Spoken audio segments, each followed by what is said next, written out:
जैसलमेर जिले के रामगढ़ स्थित गैस तापीय विद्युत गृह सोमवार को एक मर्मांतक हादसे का गवाह बना।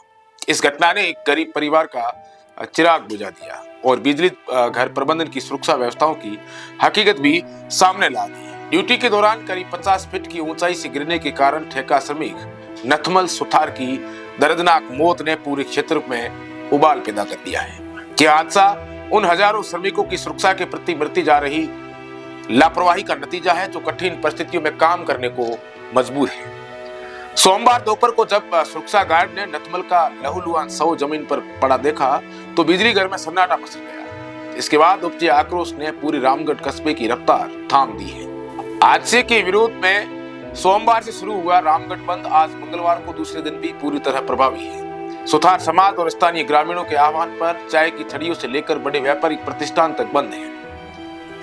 आक्रोशित परिजनों और ग्रामीणों का अस्पताल की मोर्चरी के आगे धरना आज भी लगातार जारी है। प्रदर्शनकारियों ने स्पष्ट ऐलान किया है कि जब तक न्याय नहीं तब तक अंतिम संस्कार नहीं। पीड़ित परिवार की आर्थिक स्थिति अत्यंत दयनीय है और नथमल ही घर का एकमात्र सहारा था। ग्रामीणों ने मृतक के आश्रित को सरकारी नौकरी, 1 करोड़ रुपए का नगद मुआवजा और लापरवाही के जिम्मेदार अधिकारियों पर सख्त कानूनी कार्रवाई की मांग रखी है।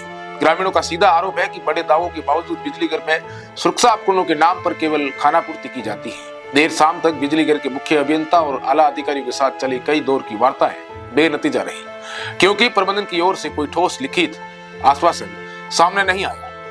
अधिकारियों के इस रवैये ने लोगों के गुस्से को और अधिक बढ़ा दिया है। ग्रामीणों ने चेतावनी दी है कि यदि आज भी उनकी वाजिब मांगे नहीं मानी तो वो प्लांट के मुख्य द्वार का घेराव करेंगे और बिजली आपूर्ति ठप करने जैसे उग्र कदम उठाएंगे। स्थिति की संवेदनशीलता को देखते हुए पूरी रामगढ़ में भारी पुलिस जाब्ता भी तैनात किया गया है। पुलिस ने मामला दर्ज कर जांच शुरू कर दी है और मेडिकल बोर्ड से पोस्टमार्टम कराने की तैयारी है। सबसे बड़ा सवाल यही है कि क्या ऊंचाई पर काम करते समय नथमल को हेलमेट, सेफ्टी बेल्ट और नेट जैसे अनिवार्य सुरक्षा उपकरण मुहैया कराए गए थे?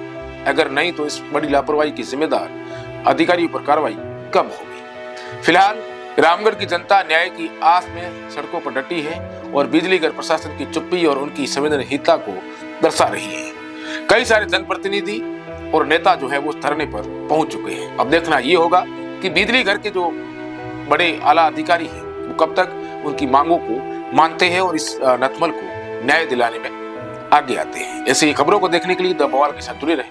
धन्यवाद।